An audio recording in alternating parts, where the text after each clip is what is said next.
melakukan amalan-amalan yang diperintahkan oleh Allah dan dijalankan sesuai dengan sunnah-sunnah Rasulullah. Maka mereka senang dan bahagia dengan amalan tersebut. Fi jannatin 'aliyah. Maka balasannya adalah bahwasanya dia akan ditempatkan fi jannatin 'aliyah, di surga yang tinggi. Dan surga itu semuanya tinggi. Tinggi tempatnya dan tinggi levelnya. Tinggi kenikmatannya. Tinggi eh, kenikmatan makanannya, minumannya, dan segala apa yang ada di dalamnya. Ya dia selalu tinggi. Fi jannatin 'aliyah. Tinggi secara hisia, secara eh, lahiriah, fisiknya, dan juga tinggi dari segi maknawiyahnya. Ya, tinggi dari segi batinnya. Nah, di dalam surga ini la tasma'u fiha laghiyah. Mereka tidak mendengarkan laghiyah, perkataan-perkataan yang tidak berguna. Ya, segala hal yang tidak ada gunanya, segala hal yang tidak bermanfaat, itu semuanya dihilangkan, semuanya ditiadakan di surga. Sehingga di surga ini semuanya adalah kenikmatan, semuanya adalah kebahagiaan. Tidak ada yang sia-sia. Tidak ada perkataan-perkataan yang tidak berguna. Tahiyyatum fiha salam. Ucapan mereka adalah salam. Wa akhiru da'wahum alhamdulillahirabbil alamin, dan doa mereka di surga kelak selalu mengatakan alhamdulillahirabbil alamin. Jadi kata-kata yang keluar itu salam, ya. Kata-kata yang selamat dari ucapan-ucapan yang buruk, yang kotor, yang tidak bermanfaat. Selamat bagi orang yang mendengarkannya, ya, sehingga mewarisi rasa ketenangan, keteduhan. Tidak ada ucapan-ucapan yang sia-sia. Nah, ini peringatan bagi kita bahwa jika kita ingin menjadi penghuni surga, maka kondisikan sejak kita di dunia ini tidak mengucapkan perkataan-perkataan yang sia-sia, yang tidak berguna. Kita kondisikan diri kita sebagai penghuni surga untuk menahan lisan kita dari segala hal yang tidak ada manfaatnya, yang tidak berguna, apalagi yang membahayakan diri kita. Sebagaimana yang disebutkan oleh Rasulullah SAW, hati-hati dengan lisan ini wahai Mu'adz. Karena banyak di antara manusia, fahal yakubun nasu ala wujuhim fi jahannam ala wujuhim illa hasaidu alsinati. Bukankah banyak manusia yang dicampakkan jerumus ke dalam neraka jahanam itu akibat daripada buah lisannya, daripada ucapannya. Kita harus banyak hati-hati, waspada terhadap lisan ini karena sangat mudah untuk bergerak dan tanggung jawabnya sangat besar. Nah, penghuni surga tidak ada lagi di dalamnya perkataan-perkataan yang tidak berguna. Tidak ada di dalamnya perkataan yang tidak berguna. Jadi kalau perkataan-perkataan yang tidak berguna ini, yang sia-sia ini, ada manfaatnya, maka tentu akan ada juga di surga. Kalau bagus, maka akan ada di surga. Karena tidak ada di surga, maka dia tidak bagus. Oleh karena itu tidak pantas untuk kita memboroskan kata-kata yang tidak ada gunanya. Baik untuk dunia, apalagi akhirat kita. Kemudian Allah Subhanahu wa taala sebutkan bahwasanya di dalamnya juga fiha ainun jariyah. Dalamnya terdapat mata air yang mengalir. Ya, kalau penghuni neraka tadi dikatakan eh, bahwasanya mereka tusqa min ainin aniyah, air yang sangat panas, maka air yang di surga adalah air yang mengalir. Air yang mengalir, yang sejuk, yang nikmat, Bahkan disebutkan di dalam Al-Quran ya tentang air-air dan sungai-sungai tersebut menjadi 4 jenis sungai. Ya. Sebagaimana Allah Subhanahu wa taala sebutkan ya, masal jannati allati wa'idal muttaqun, perumpamaan surga yang Allah Subhanahu wa taala telah janjikan bagi orang bertakwa ini, apa saja yang dalamnya di dalam surga ini, fiha anharun min ma'in lam min ghairi asinin. Di dalamnya terdapat air yang senantiasa tawar, senantiasa nikmat. Dan bagaimana Anharun min labanin lam yataghayyar ta'mu. Di dalamnya ada sungai susu yang tidak berubah rasanya. Di dunia ini susu kalau kita tinggalkan di luar 1 hari 2 hari akan basi, rasanya akan berubah. Maka di sana nanti ada anhar min labanin lam yataghayyar ta'mu. Sungai susu yang tidak ada berubah rasanya segar terus, enak terus. Kemudian juga wa anharun min khamrin ladzatil lisyaribin. Dan juga ada sungai mata air yang sungai mengalir itu sungai dari khamrin, dari arak, dari khamar.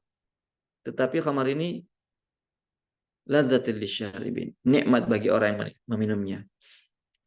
Disebutkan dalam ayat yang lain bahwasanya mereka la yusaddaun anha wa lahum yunzifun. Ketika mereka minum tidak bikin pusing, tidak bikin mabuk ya. Nikmat ketika diminum. Wa anharun min asalin musaffa. Dan sungai-sungai yang mengalir, di mana sungai yang keempat ini adalah sungai madu musaffa, yang bersih, yang tidak ada ampas-ampasnya.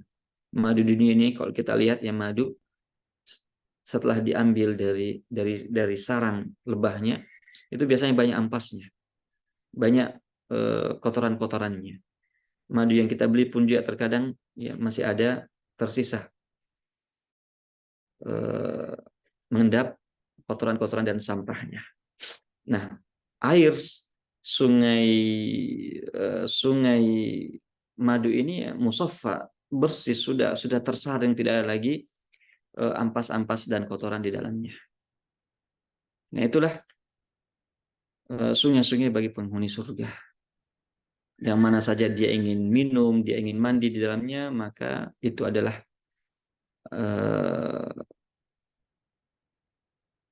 pilihannya dan keinginannya.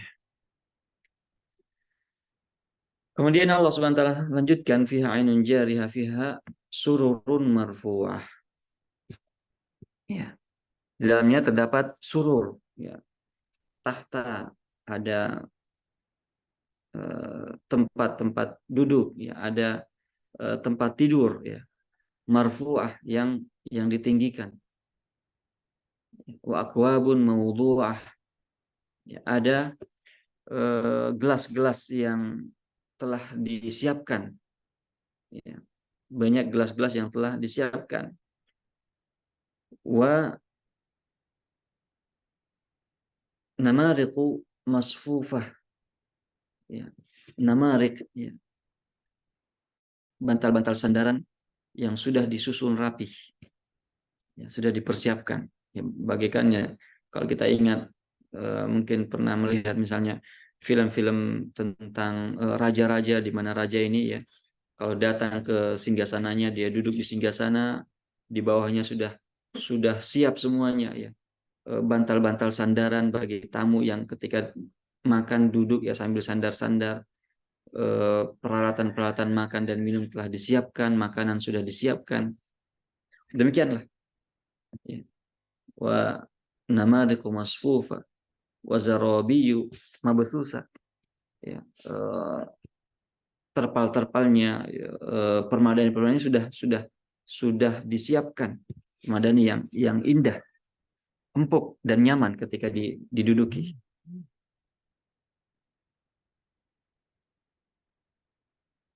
wa zarabiyu mabthusah, ya. Dan ya tempat-tempat duduk tersebut sudah dipersiapkan dengan baik. Nah, kalau kita membayangkan, ya, merenungkan, mentadaburi ayat-ayat ini akan membangkitkan, ya, kerinduan kita terhadap kenikmatan-kenikmatan surga tersebut. Kenikmatan-kenikmatan yang Allah Subhanahu wa taala siapkan di surga. Sehingga hal ini akan memberikan kita motivasi untuk banyak beramal dan menguatkan, ya, hati kita untuk memiliki sifat qanaah terhadap kehidupan dunia ini. Bahwasanya kehidupan dunia ini sementara, kalau kita dalam kehidupan dunia ini memiliki banyak keterbatasan-keterbatasan, ya, tempat tinggal yang mungkin kecil, ya, makanan yang mungkin tidak tersedia berbagai macam bentuknya dan jenisnya, perabot-perabot rumah tangga yang terbatas, ya. Maka hal itu tidak membuat kita sedih, sebab ada di akhirat yang Allah Subhanahu wa taala siapkan yang jauh lebih baik. Maka sebagaimana dalam ayat yang telah kita sebutkan dalam surah yang lalu, wal akhiratu khairun wa abqa. Ya, akhirat disiapkan bagi orang-orang yang beriman hal yang terbaik dan akan tetap tinggal dan lestari. Sehingga ini akan semakin menambah motivasi kita untuk memburu kenikmatan surga dengan mengamalkan amalan-amalan yang disyariatkan oleh Allah Subhanahu wa taala berdasarkan sunnah-sunnah Nabi Shallallahu alaihi wasallam. Nah, jadi di sini kita melihat, ya, begitu banyak jenis-jenis kenikmatan yang terdapat dalam surga, dan begitulah jiwa manusia senang dengan berbagai macam jenis kenikmatan-kenikmatan. Ya, di dunia ini saja manusia tidak merasa puas dengan satu jenis saja, selalu ingin memiliki banyak dengan berbagai jenis yang terbaik. Nah, hal itu akan disiapkan oleh Allah Subhanahu wa taala bagi penduduk-penduduk surga dengan jenis-jenis yang sangat banyak dan juga yang terbaik dan yang paling nikmat. Ikhwan dan akhwat yang dimuliakan oleh Allah Subhanahu wa taala, setelah itu Allah Subhanahu wa taala mengajak kita untuk berfikir, mentadabburi ciptaan-ciptaannya. Insya Allah kita akan bahas pada pertemuan yang akan datang. Kita cukupkan dulu pembahasan kita sampai di sini pada kesempatan hari ini. Wallahu taala alam. Insyaallah. Barakallahu fikum Ustaz. Selanjutnya kami persilakan kepada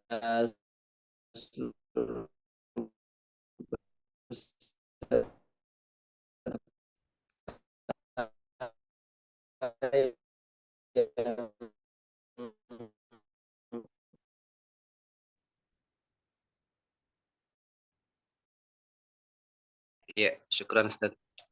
Ya. Assalamualaikum warahmatullahi wabarakatuh. Waalaikumsalam warahmatullahi wabarakatuh. Syukran atas kesempatan yang diberikan kepada saya Ustaz untuk bertanya. Pertanyaan saya Ustaz terkait saya ingin ini Ustaz, kadang-kadang keimanan saya itu Ustaz, iman kita bertambah, berkurang, hari ini bagus, besok kadang-kadang menurun. Ya, yang saya ingin di sini Ustaz, saya ingin belajar untuk istiqomah.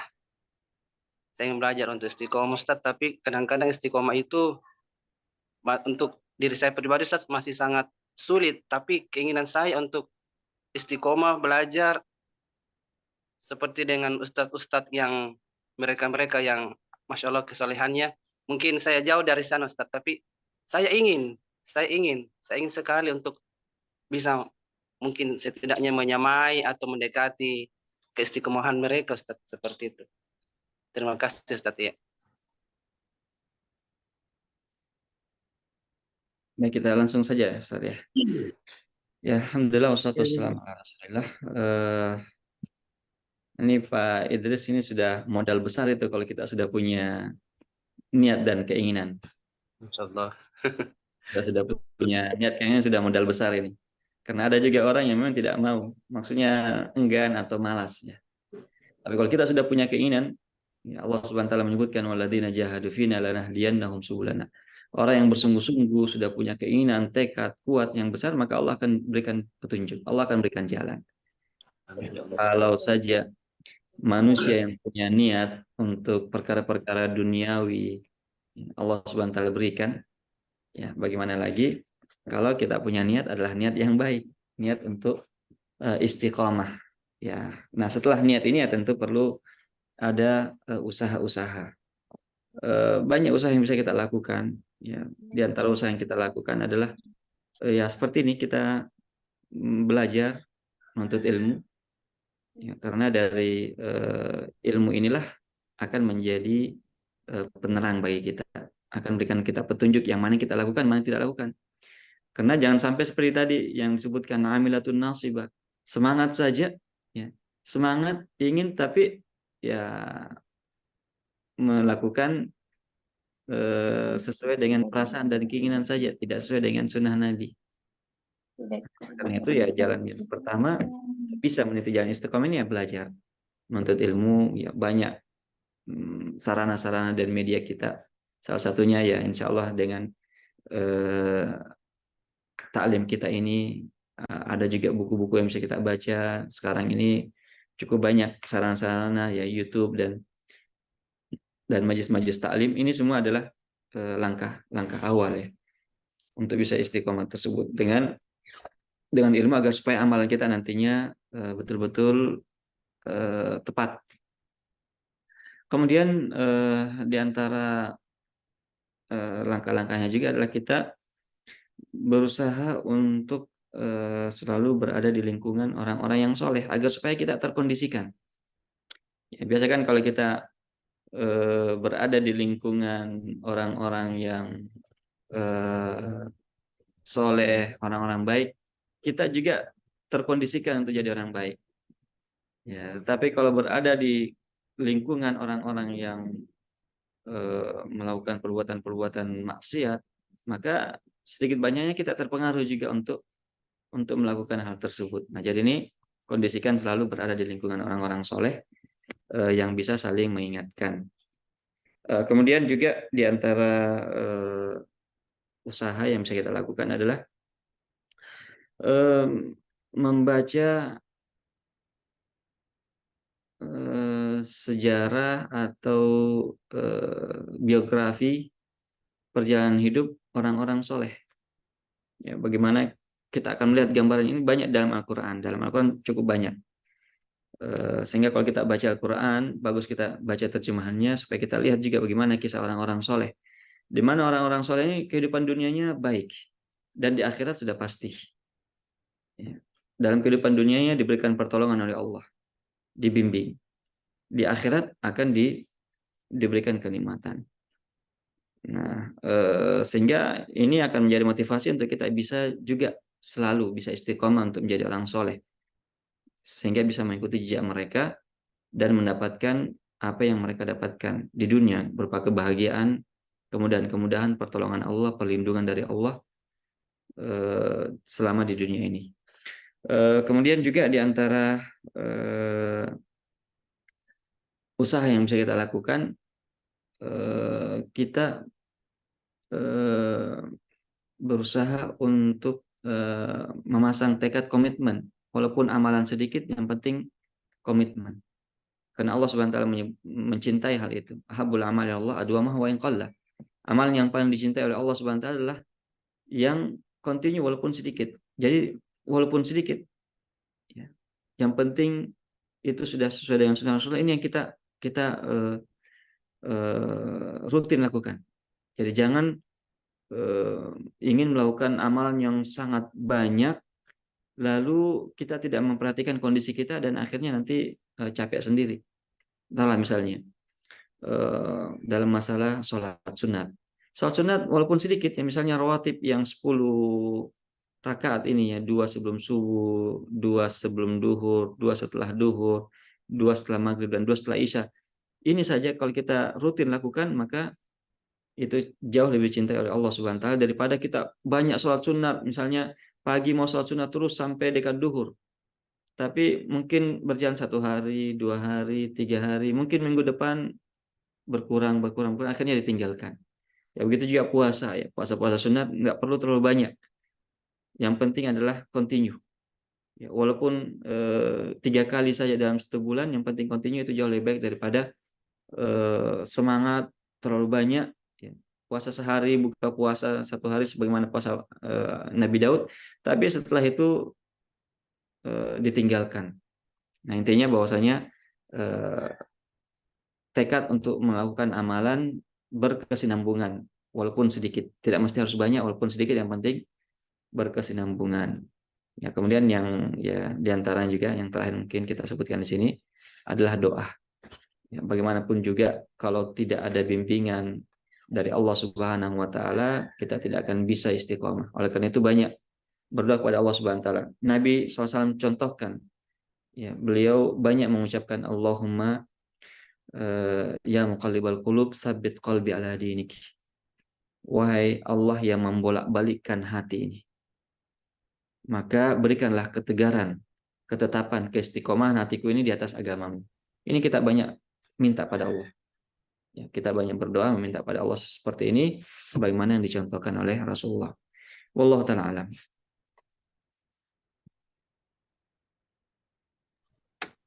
Ya, masih ada Pak yang mau disampaikan?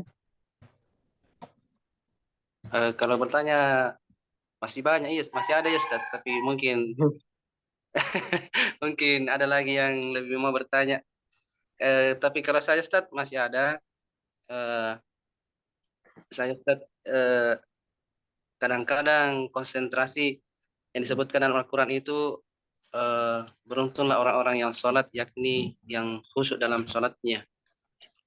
Saya merasa bahwa kadang-kadang saya berpikir, ya Allah, apakah sholat saya ini diterima atau tidak?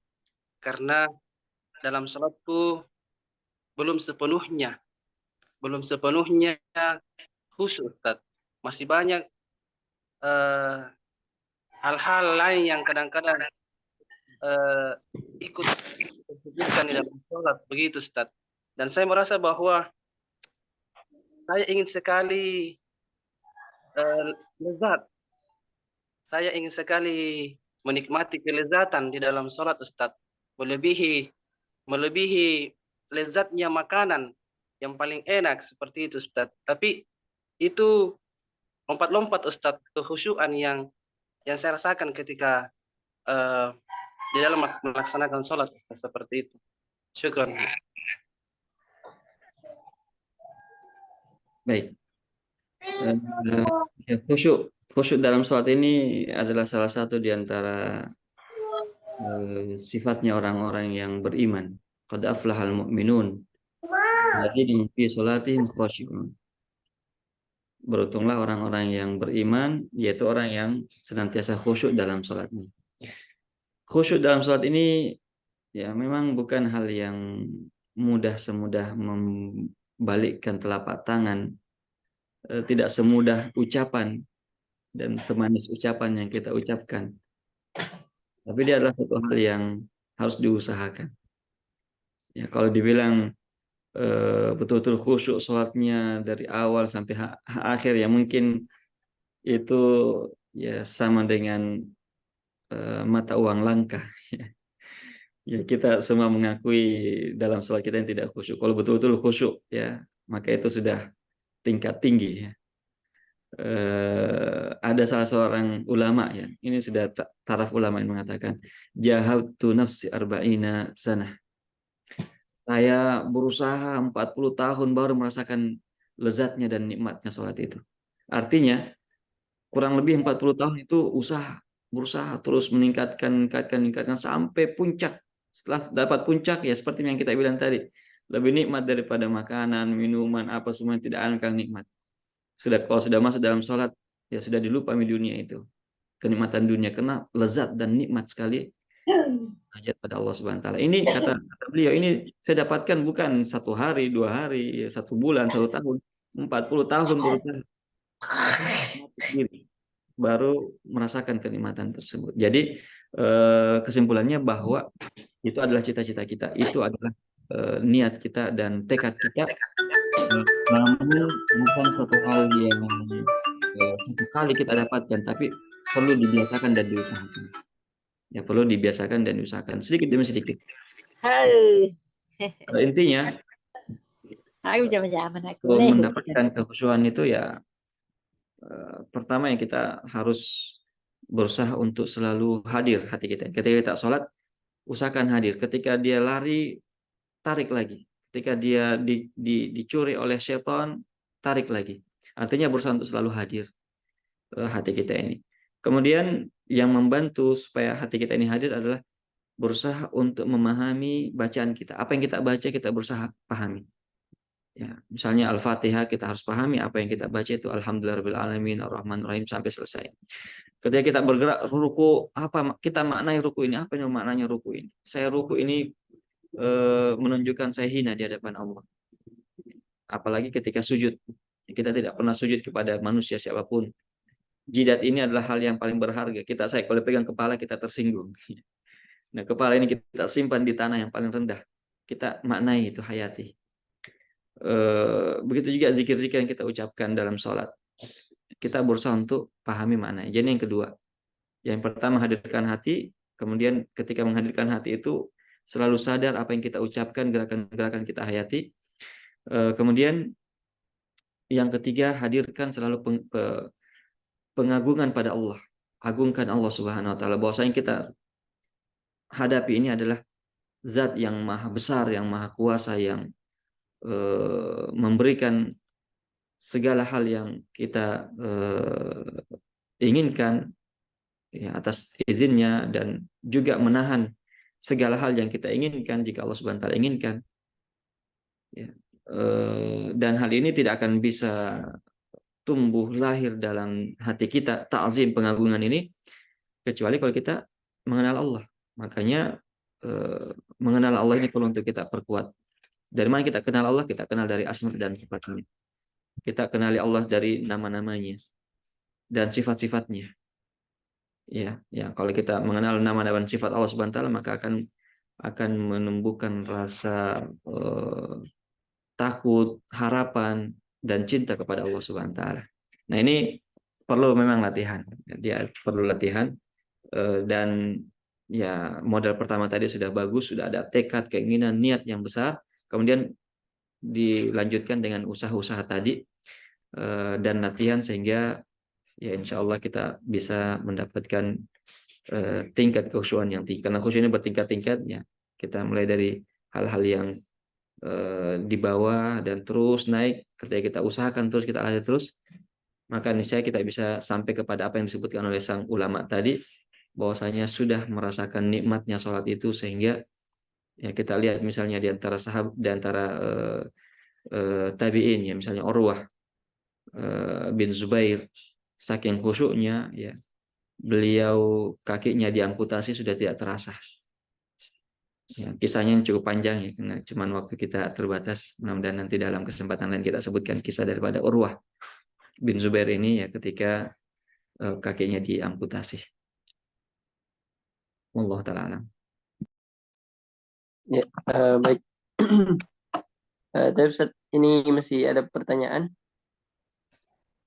Kita lanjut di pertanyaan berikutnya Pak Muhammad Idris. Ya. Syukran Ustaz.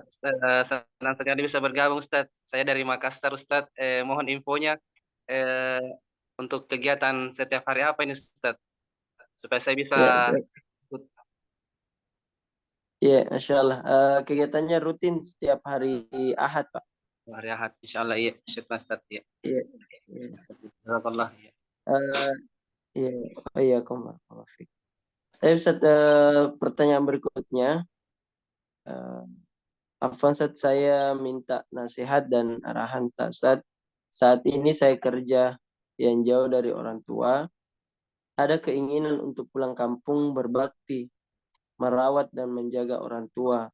Namun di sisi lain, saya harus melepas pekerjaan saya dan khawatir tidak mendapatkan pekerjaan seperti sekarang ini. Apa yang harus saya lakukan? Ustaz? Mohon arahan dan nasihat. Baik, untuk kondisi yang seperti ini sebenarnya yang paling paham dan tahu itu sebenarnya diri kita sendiri. Ya, sebagaimana yang Allah Subhanahu wa Ta'ala sebutkan bahwasanya balil insanu ala nafsihi basirah. Ya, manusia itu sebenarnya yang paling tahu tentang dirinya, yang mana yang terbaik. Ya, ya tentu tidak menghalangi kita untuk minta pandangan, saran pada orang lain, tapi ketika menjalankannya dari saran-saran itu, kitalah yang paling tahu sebenarnya yang mana yang paling tepat untuk kita. Gambarannya seperti ini, bahwasanya kita lihat mana yang bisa kita lakukan selama, jadi ada kaidahnya bahwasanya selama kita masih bisa mengkompromikan semua kebaikan itu, maka itu yang terbaik. Kalau tidak bisa dikompromikan, maka kita mengambil mana yang paling maslahat. Nah, kalau di sini wallah alam, kalau kami lihat sebenarnya masih bisa kita kompromikan antara dua hal ini, antara berbakti kepada orang tua dan juga pekerjaan kita. Kita mempertahankan pekerjaan kita karena itu mungkin adalah sumber rezeki kita yang dengannya kita bisa gunakan untuk berbakti pada orang tua kita dan juga untuk dunia kita dan ibadah kita. Ya, misalnya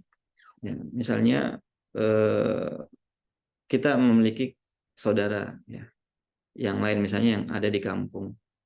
Ya, maka mungkin bisa kita kerjasama dengan saudara kita ini, bahwasanya dia tugasnya karena dekat dengan orang tua, dia yang mengurusi kebutuhan-kebutuhannya, kita yang memberikan misalnya memberikan suntikan dana untuk kebutuhan-kebutuhannya itu. Ya, sehingga di sini kerjasama. Ya, kita bisa kerjasama dengan saudara kita. Atau misalnya juga ya sebagai opsi, kalau memungkinkan ya kita datangkan orang tua kita ke rumah kita, ya agar supaya bisa memudahkan bagi kita tetap bekerja dan juga bisa merawatnya di sisi lain. Atau ya kita lihat misalnya bisa dengan mengunjunginya, kita siapkan sebagian dari penghasilan kita ini untuk biaya kunjungan ke orang tua, ya, untuk bisa senantiasa berada di sisinya ketika mengunjunginya, ya. Dan ya mungkin opsi yang lain adalah mencari pekerjaan lain ya di dekat dari orang tua yang mungkin ya bisa menutupi kebutuhan kita, ya walaupun ini berat, ya dengan harapan bisa lebih banyak berbakti kepada kedua orang tua, maka dengan pekerjaan yang lain ini mungkin saja akan lebih banyak berkahnya, karena tujuannya adalah kita birrul walidain. Nah, semuanya ini ya tentu sifatnya saran-saran dan opsi. Kembali sebagaimana kita sebutkan tadi, bal insanu ala nafsihi basirah. Manusialah yang paling tahu tentang dirinya sendiri, mana yang terbaik. Dia bisa mengukur sendiri. Jadi kita tinggal yang menimbang-nimbang, kita mengukur mana kira-kira yang paling maslahat, ya. Ya, seperti yang kita sebutkan tadi, kalau ketika bisa mengkompromikan, maka kita kompromikan dengan berbagai macam cara-cara yang bisa kedua hal itu kita kompromikan. Wallahu taala alam. Baik, Ustaz. Terakhir mungkin ini pertanyaan karena sudah 7:30. Bagaimana, ini pertanyaan titipan Ustaz juga. Bagaimana dengan orang yang pekerjaannya pelayaran, Ustaz? Apakah dia dihukumi terus-menerus sebagai orang yang safar atau bagaimana, Ustaz? Ya, kemudian terkait masalah sholat Jumat, mereka kadang-kadang di waktu Jumat itu tetap harus berada di kapal, Ustaz. Nah, sehingga mereka kadang-kadang sholat Jumat juga meskipun jumlahnya sedikit, artinya tidak mencapai 40 orang dalam pandangan mereka. Iya, Baik, jadi seorang musafir selama dia kondisinya musafir maka dia dihukumi musafir walaupun hal itu terjadi berkali-kali. Misalnya bagi supir bus antar provinsi misalnya atau antar kabupaten yang jaraknya sudah sampai kepada jarak safar ya lebih daripada misalnya 80 km. Ya, atau misalnya kita sebagaimana dalam pertanyaan ini kasusnya adalah seorang pelayar yang terkadang dia berlayar 6 bulan ya, 8 bulan baru turun ke darat ya. Atau terkadang singgah-singgah turun ke daratnya cuma 1-2 hari kemudian naik lagi berangkat lagi. Maka ini selama seperti itu kondisinya maka dia terhitung sebagai seorang musafir.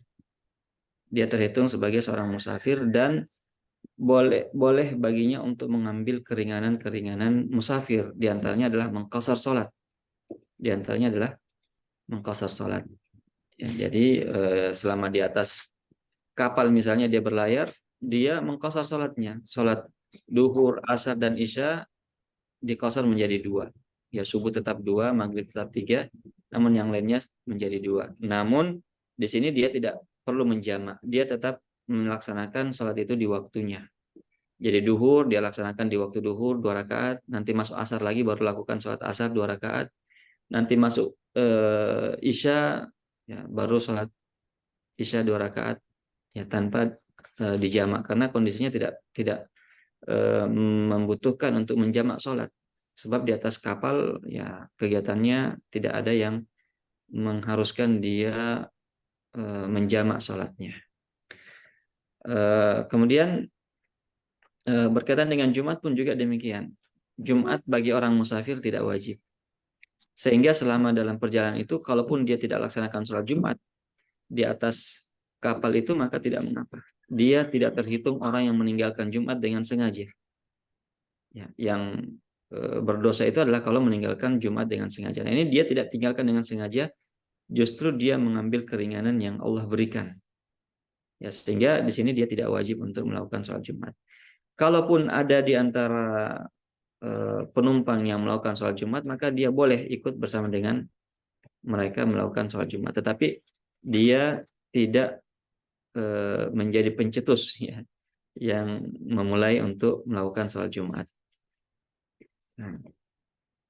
Nah, kalau misalnya ada yang melaksanakan di kapal dari penumpang yang lain melakukan sholat Jumat, ya nggak apa-apa dia ikut sholat Jumat juga, walaupun jumlahnya mungkin tidak sampai 40 orang.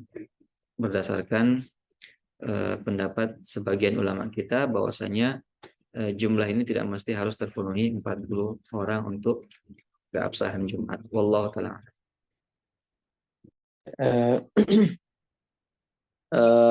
Karena kebetulan ini Ustaz, bisa saya rincikan lagi anunya Ustaz, yang terkait masalah tadi. Jadi tadi berkaitan dengan pelayaran Ustaz, ini dia ceritanya seperti ini. Dari Makassar kemudian ditugaskan ke Kalimantan. Jadi nanti di Kalimantan itu tugasnya hanya membawa muatan dari darat ke tengah laut, muatan batu bara. Apakah dihitung safarnya dari Makassar ke Kalimantan? Dan dia di sekitaran situ Ustaz, ndak kemana-mana lagi selain biasanya kan kalau pelayaran ada ya dari Kalimantan ke Sumatera, Sumatera ke Selatan, ke Makassar. Ini tidak Ustaz, dia dari Makassar ke Kalimantan. Kemudian selama beberapa bulan dia di Kalimantan terus keluar masuk dari darat ke tengah laut untuk mengantar batu bara tadi itu. Nah, kemudian di pertanyaan Ustaz, apakah itu tetap dihitung safar atau gimana Ustaz? Baik, menurut pendapat mayoritas ulama, jumhur ulama bahwasanya kalau dia sudah sampai di tempat tujuan dan sudah jelas misalnya lebih daripada 3 hari maka dia sudah dihitung mukim di sana. Jadi misalnya dia dari Makassar berangkat, ya, dan perjalanan dari Makassar ke Kalimantan butuh misalnya 1 hari 1 malam. Nah, maka dalam 1 hari 1 malam ini dia boleh mengqasar salatnya. Dan kalaupun Jumat bertepatan dengan hari Jumat, dia tidak wajib melaksanakan sholat Jumat. Tapi ketika sudah sampai di Kalimantan, maka kalau memang niatnya 1 minggu, 2 minggu, 1 bulan, sejak itu dia tidak terhitung musafir. Dia statusnya sama dengan orang-orang mukim yang lainnya. Sehingga ya, ketika sudah sampai di Kalimantan, dia sholat duhur 4 rakaat, asar 4 rakaat, dia pun juga wajib Jumat. Ya. Ketika dia berada di darat, di dekat tempat kerjanya misalnya sholat Jumat, dia wajib untuk menghadiri Jumat. Ya selama dia di darat, ya maka dia terhitung sebagai mukim kalau niat tinggalnya itu lebih daripada 3 hari. Ya, jadi dia sama dengan orang lain, sama kalau dia di kampungnya, karena dia terhitung mukim di situ. Ya beda halnya dengan yang contoh yang pertama kita sebutkan, memang di laut terus. Ya. Turunnya cuma 1 hari, 2 hari saja, kemudian berlaut lagi. Tapi kalau kondisinya hanya kerja misalnya sebagai pengusaha atau pegawai tambang sampai di Kalimantan, dia tinggal 1 bulan rencananya, maka dia terhitung sama dengan mukim, sama ketika dia berada di kampungnya sendiri. Wallahu ta'ala alam.